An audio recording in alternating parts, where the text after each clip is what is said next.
Lelaki itu memasukkan token emas senilai 5 juta dolar ke dalam asam sulfat. Tiba-tiba, emas itu berangsur-angsur memudar. Itu berubah menjadi besi tua yang tidak berharga. Lelaki muda kaya di sebelahnya sangat marah. Ia menyalahkan penilai barang antik yang dianggap tidak kompeten karena membiarkannya membeli sesuatu yang tak bernilai. Kemudian, lelaki itu membeli besi tua tersebut dari pemuda kaya itu seharga 1.000 dolar. Pacarnya tidak mengerti perilakunya. Namun, lelaki itu berkata bahwa besi tua ini akan berubah menjadi harta yang sangat besar nantinya.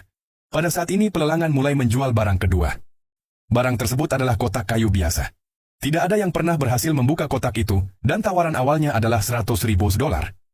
Pemuda kaya itu mengira itu hanya kotak rusak. Tidak ada yang istimewa dari segi bahan maupun penampilan. Bahkan penilai barang antik pun menganggapnya tidak bernilai dan menyarankan siapapun untuk tidak menawar. Namun, lelaki itu tampak melihat sesuatu yang berbeda. Ia segera menawar 500.000 dolar.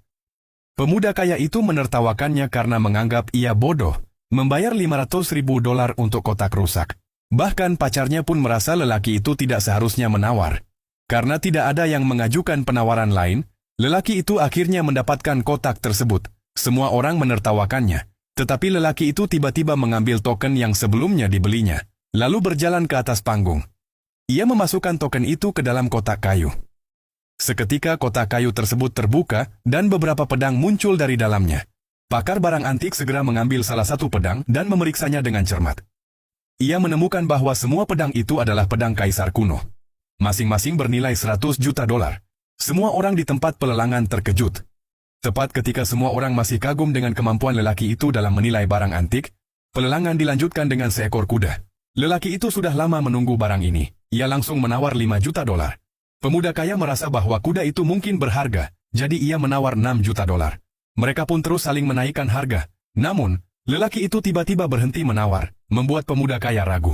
Ia khawatir bahwa barang tersebut mungkin tidak berharga. Ia mencoba mengejek lelaki itu karena mundur dari penawaran.